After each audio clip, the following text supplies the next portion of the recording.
희망이 사라지고 기적이 필요한 때, 희망이 사라지고 기적이 필요한 때라는 제목으로 하나님 말씀 증거하도록 하겠습니다. 우리가 일상을 살아가면서 필요한 게 감정입니다.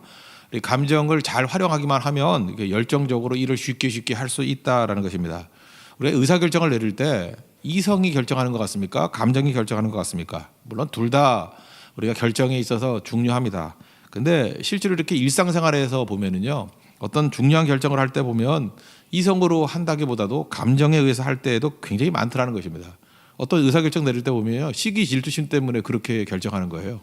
말하는 거하고 달라요. 뿌리는 시기 질투고, 또 어떤 때는 우리 뭐 물건 살 때도 충동 구매 그런 거 있지 않습니까? 무슨 얘기예요? 이 감정에 휩쓸려서 우리가 결정을 내릴 때가 굉장히 많이 있다는 것입니다. 이런 거는 뜨거운 감정이겠죠. 그래서 뜨거운 감정은 굉장히 필요한 것입니다. 어제 제가 20대들 몇 명하고 이렇게 식사를 나눴습니다. 뭐 여러 가지 대화를 하는데 유익한 시간이었습니다. 그 중에 한 형제가 그렇게 질문하더라고요. 목사님 언제 결혼하는 게 좋습니까? 이렇게 묻더라고요. 그래서 제가 철없을 때 그랬습니다. 철없을 때가 왜 좋냐면, 철없을 때는요, 계산이 없거든요. 자기가 진짜 좋아하는 게 어떤 대상인지 계산 없이, 부모의 영향 없이 알게 되는 거예요. 그러니까 가장 순수할 수도 있고 또 좋을 수 있더라고요. 그랬더니 그 옆에 있는 어떤 자매 하나가 또 그런 얘기 하더라고요. 그래서 이상한 애 만나면 어떡하나요? 그러더라고요. 그럼 망하지. 그래서 인생이 힘든 거야. 제가 그렇게 얘기했습니다. 물론 위험성도 있어요. 그죠? 뭐 모든 게 다 그렇지 않습니까? 그렇지만 굳이 그냥 다른 거 말고 자기가 좋아하는 배우자를 만난다라는 그거 하나만 놓고 본다 그러면은 철없을 때가 사실 가장 자기 자신에게 맞는 사람을 만날 가능성이 크고, 또 그것이 그 자기에게 주신 길일 가능성이 훨씬 더 높다라는 것입니다. 욕심이 들어가지 않은 상태이기 때문에. 그 무슨 얘기예요? 뜨거운 감정이 중요하다는 거죠. 시작할 때 뜨겁지 않습니까? 그래서 뜨거움이 있을 때 쉽게 해요. 그죠? 그래서 젊었을 때 막 연애도 쉽게 하고 결혼도 쉽게 하고요. 새롭게 시작도 쉽게 하고. 나이 들면 힘든 이유가 뭐냐면 뜨거운 감정이 안 생기거든요. 이성이 더 발달되고 자꾸 계산하고 두렵고, 그래서 힘들어진다라는 것입니다.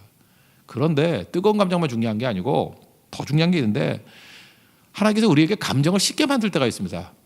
그럼 감정이 식어졌을 때는 뭐가 좋냐면 안정감이 생긴다는 것입니다. 감정이 식어야 인내라는 가치가 생기고요, 신앙의 근육도 생기고 체계가 잡히고 그렇다라는 것입니다. 그래서 우리의 삶 가운데 대부분의 성장은 감정이 식어 있을 때 성장하는 것입니다.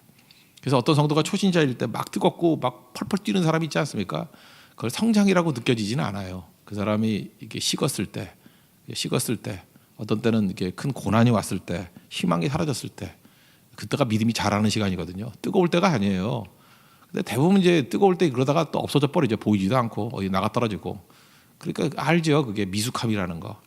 그러니까 여러분들 잊지 마십시오. 뜨거울 때 성장하는 게 아니에요. 다 식었을 때, 그때 하나님 자리를 떠나지 않는 거, 예배를 떠나지 않는 거, 그때가 사실은 무미건조해 보이지만 그때가 믿음이 성장하고 서게 되는 때라는 것입니다. 오늘 이스라엘 백성들은 전반적으로 볼 때 희망이 사라지고 굉장히 지쳐 있는 것 같습니다. 짜증났던 것 같아요. 이유가 뭐냐면 4절 보니까 하나님께서 이렇게 직선 도로로 좀 가면 좋은데 길을 우회 도로를 만들었어요. 에돔 땅으로 이렇게 우회해서 가도록, 그러니까 먼 길 가게 만들었다라는 거예요. 그러니까 피곤해진 거예요. 그러니까 원망하고, 나 같으면 이런 길로 안 갈 건데 왜 하나님은 매달 날 이렇게 힘들게만 인도하시나. 그래서 원망하고, 그다음에 이 광야에서 죽는구나, 이게 원망하니까 자꾸 나쁜 생각이 드는 거예요. 그래서 말도 함부로 하고, 그랬더니 원망 불평하니까 하나님의 불뱀을 보내서 죽여버립니다. 그렇죠? 이때에 이들이 하나님 앞에서 이 문제를 풀어나가기 시작하더라는 거예요. 이게 우리 인생에도 똑같은 일들이 많이 벌어지게 된다는 것입니다. 감정이, 차가운 감정이 있고, 최악을 이길 수 있는 힘이 뭐냐? 그때 필요한 게 기도라는 거예요. 사실 뜨거울 때 기도가 더 쉬울 수 있죠. 근데 기도가 안 나올 때, 이런 때는 희망이 사라질 때이기 때문에, 그러니까 이때 진짜 필요한 게 또 기도라는 것입니다. 7절에 강조하는 게 뭐예요? 우리를 위해서 기도해 달라. 그리고 또 모세가 실제로 기도했다라는 거 아닙니까? 조금 더 제가 설명했지만 지금 교회마다 이렇게 분쟁이 벌어지고 하는 교회들이 좀 있어요. 그래서 저한테 아침에도 긴급하게 도움을 요청을 했더라고요. 그 미국에 있는 어떤 교회인데, 그래서 같이 기도하겠다고 약속을 하고 또 기도했죠. 근데 제가 이렇게 교회 분쟁들을 보면은 특징이 뭐냐면요, 그 남녀지간에 이혼할 때하고 상황이 비슷하다니까요. 과거에는 한때 사랑했고 신뢰하고 했는데 이 감정이 보통 상한 게 아니잖아요. 그래서 돌이킬 수 없다라는 느낌이 드니까 이혼 얘기가 나오죠. 돌이킬 수 없다. 도저히 돌이킬 수 없다. 교회 분쟁이 그런 거예요. 도저히 돌이킬 수 없다. 굉장히 중요한 교회인데 그렇게 되면 또 큰 상처가 있잖아요.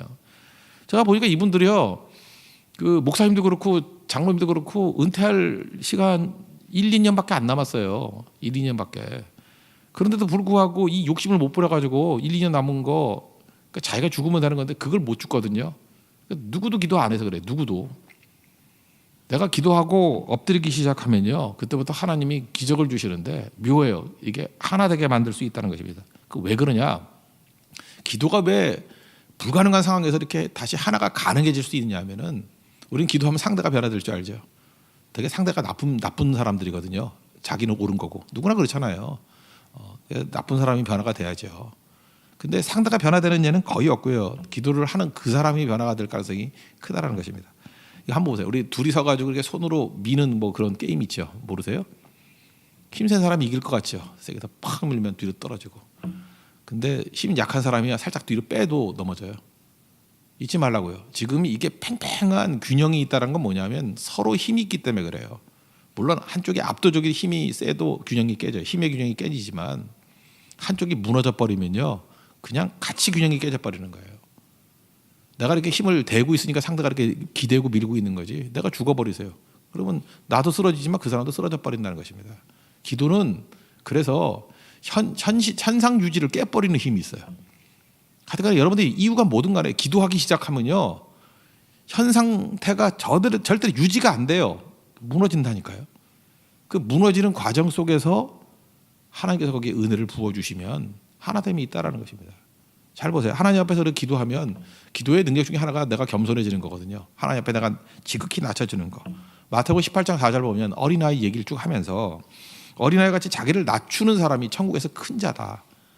그러니까 하나님 앞에 이런 소망을 가져야 돼요. 큰 자라 그러면 무조건 줄거나야 돼요. 어떤 자가 큰 자가 되냐면 낮추는 자가 큰 자가 된대요. 겸손하면 큰 자가 된대요. 기도는 우리를 겸손하게 만드는 거예요. 겸손이 기도하게 만드는 거거든요. 그럼 내가 팍 쓰러져 버리죠. 내가 상대가 열이란 힘이 있을 때 나도 열이란 힘으로 맞대응하기 때문에 힘이 균형이 유지가 되는 거거든요. 겸손이란 게 뭐냐면 내가 열이었던 힘이 제로가 돼 버리는 거예요. 내가 무너지는 거라고요. 그러면 10대 0으로 질 것 같지요. 상대가 넘어져요. 무너져요. 나도 쓰러져 있지만. 그때 하나님께서 야고보서 4장 6절을 보니까 하나님께서 교만한 자를 대적하시고 박살나는 거죠. 그리고 겸손한 자에게, 이렇게 무너진 자에게 은혜를 주신다 하였느니라. 제로였다가 하나님의 은혜로 천도 되고요, 만도 되고 10이었던 자가 일어서게 된다는 것입니다. 되게 기도가 변화시킨다는 게 이런 패턴이에요. 죽는 걸 체험해서 부활을 체험하는 거예요. 십자가를 체험하고 난 다음에 부활을 체험하는 거예요. 이게 은혜의 역사입니다. 그래서 여러분들 답답하고 어려울 때 잠깐 생각하지 마세요. 마귀는 생각하게 만들거든요. 아니 이렇게 돌이킬 수 없는 상황에 뭘 한다고 되겠냐? 됩니다. 기도하면요, 하나님이 상대를 변화시킬 때도 있어요. 그러나 대부분은 그냥 나래도 변화되잖아요. 분명히 변화되면 낮추는 자를 높게 사용하신다니까요. 제로되게 만들어서 하나님의 넘치는 은혜로 말미암아 일어서게 만든다는 것입니다. 그러니까 하나님께서 은혜 부어주시면 무조건 승리한다는 거 믿으시죠? 하나님 은혜를 구해야 되는 거예요. 하나님이 일하심, 우리 주가 일하시나 맨날 찬양하잖아요. 우리 홍해 앞바다에 있었던 모세와 이스라엘 백성들, 그들이 했던 일이 뭐예요? 자기들의 힘으로 어떻게 홍해를 건너요? 은혜를 구하는 거죠. 은혜를. 그래서 출애굽기 14장 13절 보니까 여호와께서 오늘 너희를 위하여 행하시는 구원을 보라. 이게 뭐예요? 하나님이 일하심을 보라. 구원의 은혜 주심을 바라보라. 우리 인생의 승리는 하나님의 구원 때문에 승리하는 거지 내 힘으로 이기는 게 아니라고요. 내 힘 갖고 이기는 게 아닌데 왜 자꾸 내 힘을 의지하냐고요. 내가 약하다는 게 무슨 관계가 있어요? 내가 강해야 이길 것 같다는 건 내 힘으로 이기는 거고, 약해도 된다라는 게 뭐예요? 구원은 하나님께 있다는 거죠. 겸손하면 은혜라는 게 부드럽게 말하니까 은혜지, 좀 세게 말하면요 하나님의 능력을 이기는 거예요. 오늘도 하나님의 구원을 바라보는 하나님의 거룩한 백성 되기를 바랍니다. 저는 참 좋아하는 게 우리 2019년도에 뭐 집도 많이 사고 여러분들 좀 영역이 좀 넓어졌으면 좋겠어요. 근데 예수님이 팔복에서 인용했던 말씀, 온유한 자의 복 있죠. 그게 시편 37편에 나오는 말씀인데 11절, 온유한 자가 땅을 차지할 것이다. 저는 이 말 참 좋아해요. 온유란 말이 제일 처음 나오는 게 민수기 12장 3절에 나오지 않습니까? 모세가 있는데 모세에게 이렇게 하극상이 벌어져요. 그것도 그 누나하고 형이 아론하고 미리암이 뭐 너만 선지자냐, 너만 말씀 받았냐 그러면서 막 대든다고요. 그런데 참아요. 보통 참는다 그러는데 이걸 갖다가 성경은 온유함이라고 표현해요. 이 사람 모세는 온유함이 지면에 있는 모든 사람보다 더하더라. 그래서 온유에 대한 가장 중요한 정의가 나오는 거예요. 온유는 뭐냐? 하나님이 분노하실 때까지 참는 거예요. 하나님이 결정 내릴 때까지 참는 거예요. 이거 부당한 일이거든요. 내가 버럭 화를 내면 온유가 없는 거고, 하나님이 최종 결정권이 있습니다. 그래서 참는 거예요. 그래서 참다 못해 하나님이 못 참는 거예요. 뭐 저런 놈들이 다 있어. 그래서 미리암 막 문둥병 걸리고 막 그러잖아요. 그죠? 그러니까 이렇게 하나님이 일하실 때까지 참는 거, 그런 자가 마지막에 가면 땅을 차지한대요. 지금도 보면 이렇게 잠깐 설치는 사람들이 있죠. 자기 물은 뭘 열심히 하려고 그러는 사람들. 그 모세같이 애굽 사람 한 사람도 처리를 못해요. 뭐 펄펄 뛰는 사람들 뭐 할 것 같이 보이죠. 나중에 지가 살 집도 없어요. 근데 온유함. 그래서 온유는 같이 붙는 게 겸손이거든요. 나는 온유하고 겸손하니. 사실 동전의 양면이에요. 하나님만 바라보고 하나님이 일하실 때까지 참는 게 온유고, 하나님 앞에 낮추는 게 겸손이고. 그래서 거기에 온유와 겸손에 은혜가 임해요. 온유와 겸손에 하나님의 개입이 있어요. 온유와 겸손에 하나님의 일하심이 있다니까요. 그러니까 세지요. 센 놈 되는 거죠. 그래서 여러분, 사람 보는 눈이 있어야 됩니다. 그래서 그리스도인들이요, 성품을 가져야 될 때 다른 성품은 몰라도 나는 그리스도인이다. 근데 나는 약간 교만해. 그건 그리스도인 아니에요. 나는 그리스도인인데 나는 온유가 없어. 그 그리스도인 아니에요. 그건 뭐 어떤 특성이 아니고 그리스도인 아닌 거예요. 그리스도인이란 게 뭔데? 예수님이 우리 주인이시고 하나님이 우리 왕이시고 명령 따르는 자들이잖아요. 그럼 낮춰야죠. 겸손함. 하나님의 힘으로 이기잖아요. 그 은혜를 구하는 거. 겸손한 자가 은혜가 임하고요. 온유함이 뭐예요? 하나님이 최종 결정자예요. 하나님이 화내실 때까지 나는 화내지 않는다. 그게 온유라고요. 그래서 온유하고 겸손함을 통해서 이길 수 있는 우리 하나님의 종 되기를 바랍니다. 그 다음에 또 한 가지 살필 게 뭐냐면, 저기 보세요. 그 하나님께서 이렇게 기도하고 간구할 때 어떤 일이 벌어졌냐? 보이지 않는 데서도요, 하나님께서 일하기 시작한다라는 거예요. 일하기 시작한다는 거예요. 여기 해답이 뭐였죠? 노뱀을 하나 만들어 가지고 그 장대에 매달고 그 쳐다보면 산다, 그런 얘기죠. 쳐다보면 산다.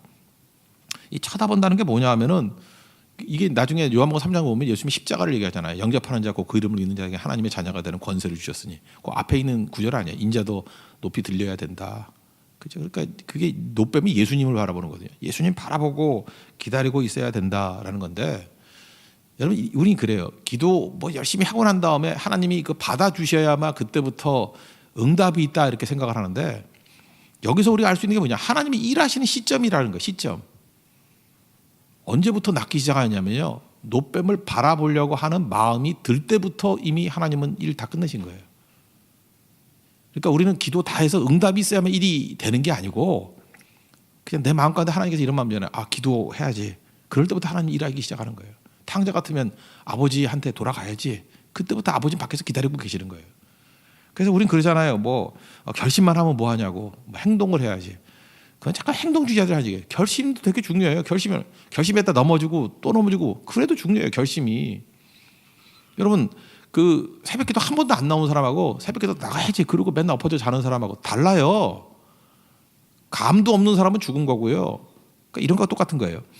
제가 우리 학교 다닐 때는 수학 시험이 되게 어려웠어요. 수학 시험이 100점 만점에 어떤 때는 전교 1등이 15점일 때가 있었어.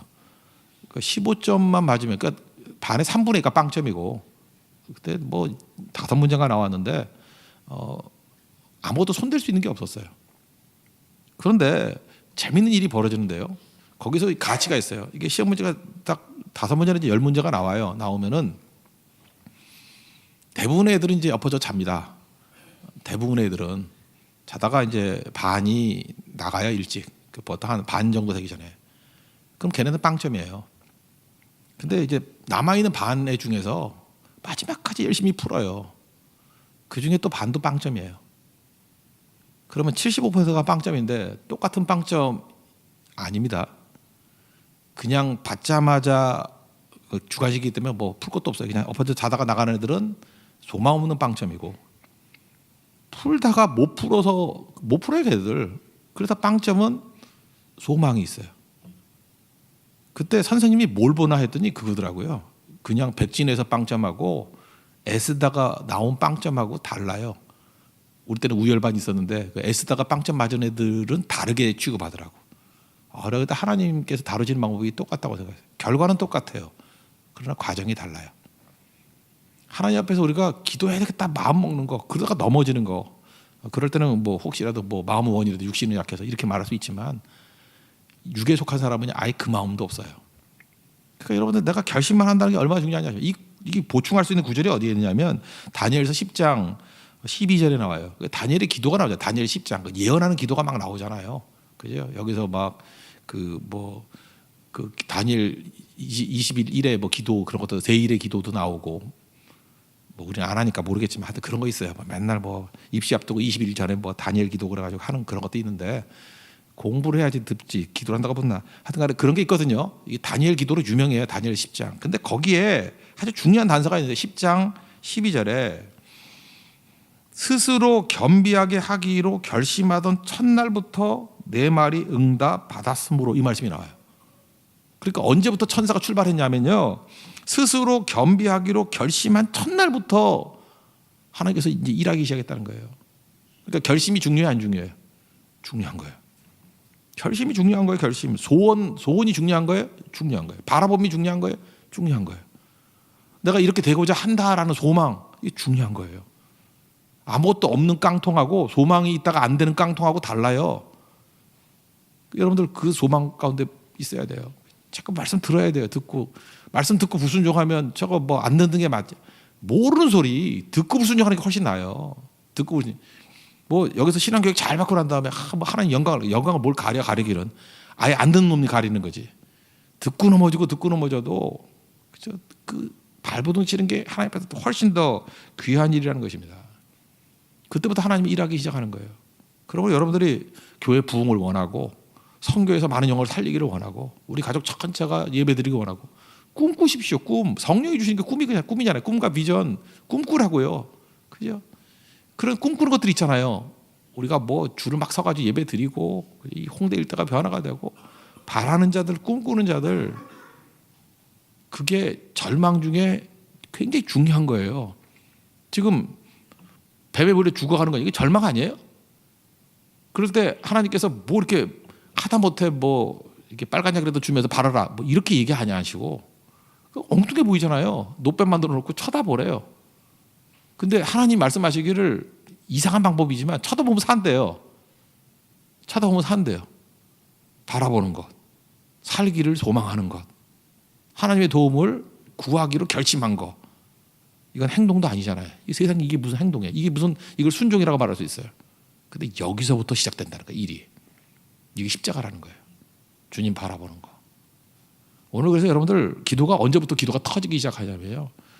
바라보기만 해도 하나님이 일하기 시작한다는 게 믿어지기 시작할 때 잠깐 바라는 거예요. 소망하는 거예요. 그죠? 그리고 결심하는 거예요. 다짐하는 거예요. 나도 이제 성교 좀 가야지 이렇게 다짐하는 거예요. 나도 이제 기도하는 사람이 돼야지. 나도 전도하는 사람이 돼야지. 우리 가족 전체가 다 모여서 이 새벽 기도 한번 드리는 그날이 왔으면 참 좋겠다. 이렇게 마음 먹는 거. 그때부터 결심한 때부터 하나님이 일하기 시작한대요. 놀라운 거죠. 오늘 민수기가 이걸 보여주는 것입니다. 그래서 이스라엘 사람들이 이 말씀 붙들고 항상 바람을 통해서 놀라운 일들이 일어나요. 그러면 한 가지 더, 이 세팅을 할 때 인생을 이렇게 자기 환경을 좀 세팅을 잘해야 되는데 어떻게 세팅하는 게 참 좋냐면요. 이런 거예요. 바라보는 게 되게 중요하다 그러잖아요. 이렇게 분쟁이 일어났잖아요. 이렇게 절망적인 상황에 놓였을 때 두 사람 얼굴 쳐다보지 마자. 신경이 더 나요.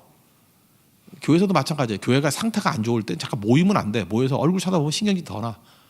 그리고 여러분들 시험 들었다 그러는데 뒤에 앉으면 안 돼. 꼭 꼴 보기 지나 뒤통수가 보여. 그거 안 좋아요.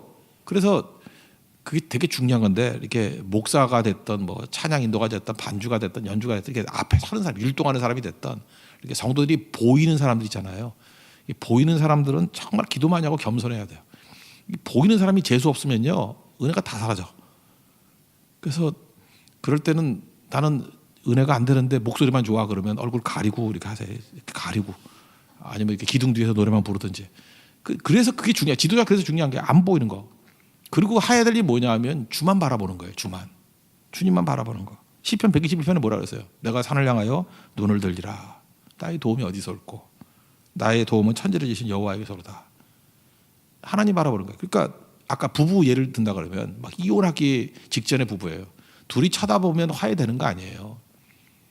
혹시 분쟁하는 교회 A라는 파와 B라는 파가 서로 쳐다본다고 회의 백날 해봐야 안 돼요. 뭐 연석 회의니 무슨 뭐 최종 결심 회의니 뭐 회의만이 하다 회의에 빠져봐라. 이거 안 돼요.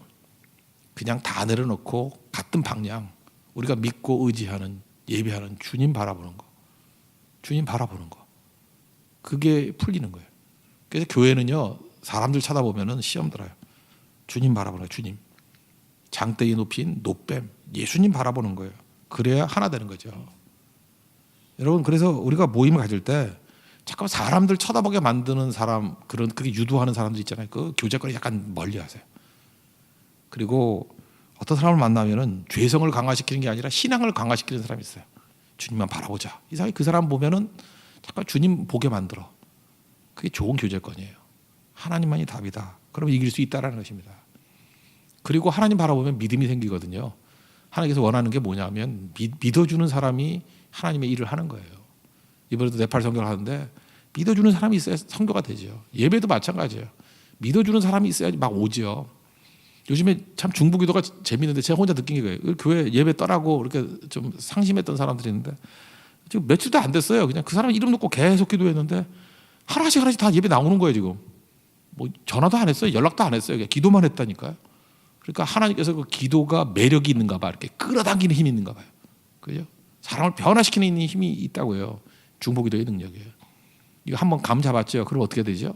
이게 삶의 전체에 영향을 미치고 그런 사람 옆에서 같이 있으면 하나님의 놀라운 일들이 이루어지게 된다는 것입니다.